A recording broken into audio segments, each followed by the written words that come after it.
Hello and welcome everyone to another celebrity face reading. Today I will be doing an analysis of none other than Samuel Whitcomb Hyde, the infamous comedian, prankster, professional troll. I've been wanting to do an analysis of Sam for a while. I think he's a great case study for physiognomy and face reading because he has both a very distinct and unique personality with all the stuff that he's done, and these sort of kind of hidden factors that seem to drive him. And he also has a very odd and unique appearance. He certainly seems to play that up, that weirdness, for comedic effect, but it's hard to deny that he has a distinct look, and he has a look that has changed drastically over the years. You can see him in his youth, I think this is from high school or college, and you can see him now. Total shift. Why is that? Well, in the face reading, we would say that that is a sign of a change in personality reflecting itself in his outward appearance. So we're going to look through all that, look through how he looked in the past, how he looks now, how that changed, and what that can tell us about his personality then and now, how he has changed over the years, what makes him tick, and all that. So without further ado, let's get into it.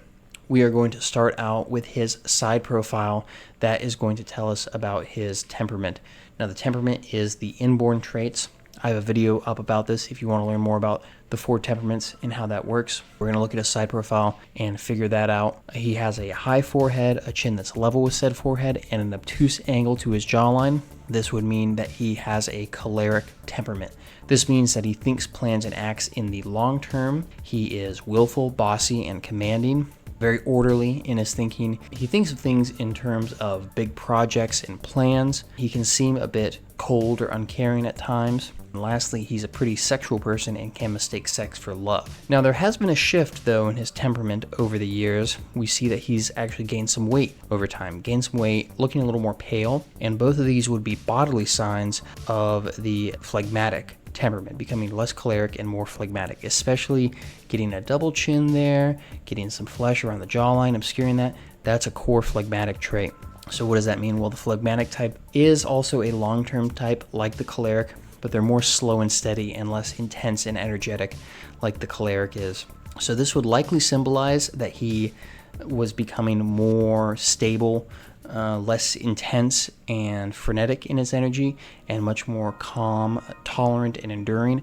The phlegmatic types are the best at enduring stressful situations. We can see that this shift started to happen around 2016-2017 after his Adult Swim show got canceled. He kind of had this time in the wilderness, his metaphorical 40 years in the desert, wandering around and uploading stuff on his Gumroad, but not really having quite the public presence he had before. But in this time, he was building up institutional sort of stuff, building his crew, his studio, his new way of doing things, less so, vertical videos in his mom's bathroom, and more so these big, high effort projects. Now, next we're going to be looking at his face shape, which will tell us about his personality archetype. That is the general outline of his personality, the big picture there. We can see in his youth, it looks pretty triangular. So a triangular face shape is the Mercury face shape. That would mean that he has the jester or magician personality archetype. This will mean that he's pretty sensitive, quick thinking, reactive, humorous. It's a very natural face for a comedian. You find a lot of comedians and the more charismatic actors have this face, singers too sometimes. But there's a secondary element there. It looks a bit trapezoid as well, which is the Saturn face shape, stands for the accountant archetype. And this plays up some of those choleric features. So that would mean that he is very meticulous, diligent, time conscious, and again, highly sexual. We can say that the combination of the Mercury and Saturn face shape, that triangle plus trapezoid kind of mixed shape there, could fit a combination personality archetype that we could call maybe the Lothario, since it would be someone who's very sensitive and charismatic, but also highly sexual. Now, in his later years, more getting into his 30s, his rise to fame during the 2010s, he keeps that trapezoid shape, but it gains a new element now. The triangle shape is gone, and it's replaced by a more rectangular shape. Now, the rectangular face shape is the Mars face shape. It stands for the warrior archetype. So this is a new combination face shape. It is the Saturn over Mars face shape, which is actually a unique combination face shape because it stands for someone with a murderous impulse, as you can see with OJ over here. And I bring this up because I think it might explain some of why the shooter meme has had such longevity over the years. For those who don't know, there's this meme where take a picture of Sam Hyde holding a gun whenever there's a mass shooting, terrorist attack, whatever, and say, police sources have identified so-and-so as the mass shooter. And then inevitably, pretty much every time it happens, some CNN journalist will pick this up and even publish it officially. And I think that one reason why people tend to buy into this so easily is because he kind of looks the part, not just from holding the gun, but because he has that Saturn over Mars face shape. He has that O.J. Simpson face shape, and I think subconsciously people can recognize that that is the face of a killer. Now, just because you have the Saturn over Mars face shape does not mean that you are going to murder someone. It just means that you have that impulse, but you can sublimate that into other things. I know supposedly a lot of surgeons have the Saturn over Mars face shape. I think in Sam, it comes out in his love of combat sports, kicking box fans in his hallway, using that physical, aggressive energy for his comedy, I think is his way of sublimating that. And another thing that has developed sort of around the time that he started to get more phlegmatic in his temperament is that he started to get some more oval-shaped elements in his face shape, especially around the forehead. It got more rounded, more arch-shaped. This oval face shape is the sun face shape. It stands for the aristocrat archetype. This would show that he's becoming more aloof, stress-resistant, detached, independent, yet gregarious, all of which fit with that new phlegmatic temperament. He is becoming more stress-resistant, more stable, more enduring, in order so that he can stand up to the pressures that life was putting on him at the time, and so that he could work towards building these big institutions, becoming a kingly, magnanimous sort of figure. And you can see the best of that really expressing itself in how he tries to elevate people around him. You see what he's done with Jet Neptune, giving him command over Fish Tank, and letting that just be his thing and letting him develop as a person. That's a very sun-face, kingly, imperial sort of thing to be doing. And before we move on from the face shape, I would like to say one thing about his inner face. As you can see between these two pictures, in his youth, his inner face was a lot larger, which means that at the time he was much more sensitive, receptive, open. But over time, it has gotten way, way smaller. It shrunk down to a real tiny size, which shows that he's become more stress-resistant and aloof over the years. Again, tying into that thing of going from choleric to phlegmatic, triangle face to oval faced, Mercury to Sun. He's going from that very sort of nervous, flighty energy to a much more calm, aloof sort of energy. Okay, so now that we know the general picture of his temperament and personality, we're going to fill in some of the smaller details by studying his facial features. We're going to start from the top with his eyebrows. They are pretty low set, which means that he is a pretty quick decision maker, pretty decisive person. He makes a lot of quick snap judgments. They are medium in shape. They've gotten longer over the years, which means that he's learned to become more patient, plan things out more, less spontaneous. Now, there is an interesting asymmetry with his eyebrows. His left eyebrow is pretty curved and round, and his right eyebrow is pretty straight. Now, in face reading and in neuroscience in general, the left side of the face stands for inner self, the personal life and private life, and the right side of the face shows us how someone expresses themselves in their public and professional life. This has to do with brain hemispheres, which controls which side of the face. So that left eyebrow being curved is going to show us that in his personal life and in private, he makes decisions based on the feelings of other people. But the straight right eyebrow tells us that in his public life and in his professional life, he makes decisions based on a much more cold and hard calculus of facts and logic. Now we're going to move down to his eyes, which will tell us about his perception, how he sees the world and other people. They are somewhat small, which means that he's pretty cynical and untrusting.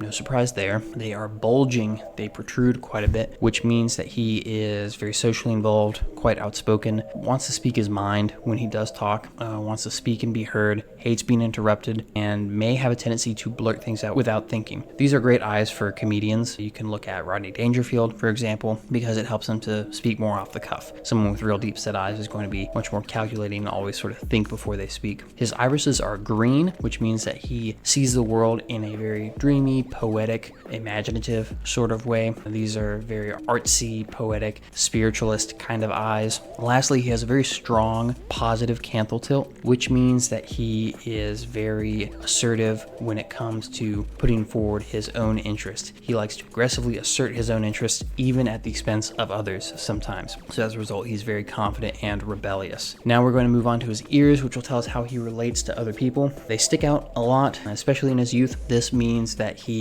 is very independent, nonconformist, follows the beat of his own drum. There's an interesting shape change in the ears. So in his youth, the middle third bulges out a lot. That shows that at that time, he had a very strong interest in social and emotional pursuits. But over time, if you see the most recent pictures, it actually recedes in the middle third and it bulges in the top and bottom thirds. So that means that he has lost that interest in the social and emotional pursuits, and he's gained a much stronger interest in the intellectual and philosophical pursuits. You can tell from the top third of the ear. And he he has retained a strong interest in material and somewhat hedonistic pursuits. This is not as strong as it used to be, but it's still present, maybe manifesting less as hedonism nowadays and more of an interest in finance. I know he's a big Bitcoin guy, so that could be it. And finally, the bottoms of his earlobes are straight across, which means that he is quite stubborn. All right, we're going to look at his nose now. It's medium in length, which shows a balance between thought and action. He's not super contemplative, but also not super impulsive. He's got a good balance there between, like I said, thought and action. It is beaked or curved in shape, which means that he is very sensitive and he leads with these very strong and rich emotions. The tip of his nose is quite round, which means that he is by nature a pretty kind person, and the bridge of his nose is really wide, which means that he has very high, intense energy and stamina. Now onto his mouth. The mouth tells us about communication style and appetites, which can be related to food, but generally more so related to material acquisition, sex, relations, that sort of thing. His mouth is pretty small, meaning that he's pretty quiet, reserved, resistant to new social connections. His upper lip is about medium in size, meaning that he has sort of an average level of expressiveness, but he has a wide and low arch shaped upper lip, not that prominent of a cupid's bow. This is the sun upper lip. It means his communication style is quite cold, distant, emotionally detached, not super smooth talking or seductive.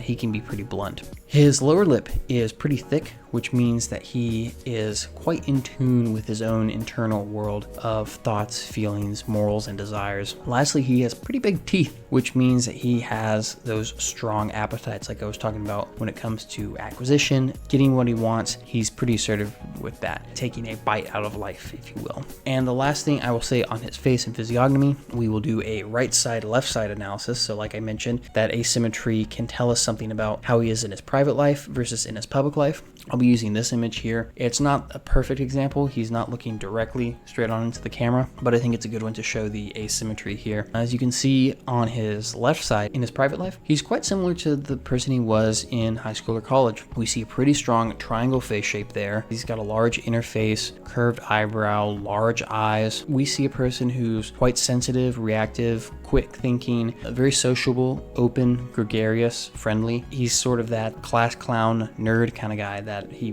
probably was in high school and college. But then we see the right side, there's a big contrast there. He is much more of this assertive, logical, rational, stress-resistant kind of person that he has become over the years. The person he is in his private life, that would not really be the person to go out and do celebrity boxing, for example, or do these big aggressive pranks, or, be punching through walls in the fish tank house or whatever he does. That's more of his public persona. But the guy inside, there's a lot of sensitivity there, a lot of care, and it's all very carefully hidden under this thick layer of tough guy, meathead persona. Joe Rogan is similar in this regard, if you recall from my Joe Rogan face reading video. The last thing I will say about Sam in general is his phenotype. I want to comment on this. I don't remember where I heard this, but I think Sam is half Irish, half Italian. Irish on his dad's side, Italian on his mother's side. And I think that it's interesting that you can see these traits expressed over time and not so much at the same time. It has been remarked upon that you can see admixture expressed sequentially rather than synchronously, so that someone switches from one pure unmixed parental type to another completely different type. I think you can see this in him. I think in his youth, he looks much more Irish. He's got that Celtic Nordic phenotype, but as he ages up, and especially again once he hits that 2016-2017 point, he had a lot of life event changes, so a lot of physiognomy changes from that, and he also got on testosterone replacement therapy, TRT, around that time, so that's going to accelerate those changes. His temperament changed, his face shape changed, his facial features changed, and his phenotype changed. He went from much more Celtic Nordic, much more Irish looking, to being much more thoroughly Mediterranean, Graceful Mediterranean, or even Arabid, Orientalid, that sort of Cappadocian type that you see in people like Francisco Franco. He does have that look, especially in that Hyde Wars era of the late 2010s, sort of during the Trump-Biden years. Now I think he has sort of reached a happy medium. He looks more French or English, which is kind of that in-between point between the Nordic and Mediterranean extremes there of Irish and Italian, which I think sort of symbolically shows that he has sort of reached a Hegelian synthesis in his personality between the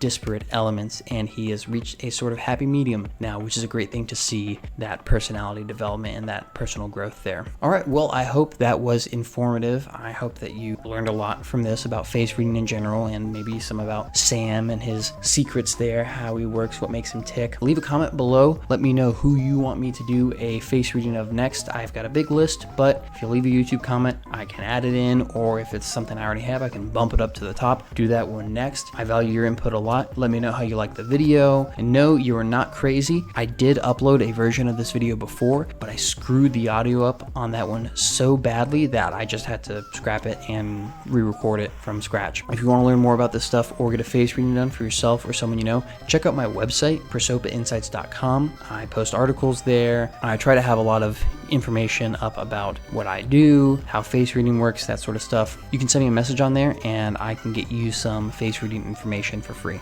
This has been Taylor from Prosopa Insights, reminding you to always judge a book by its cover. Thank you for watching.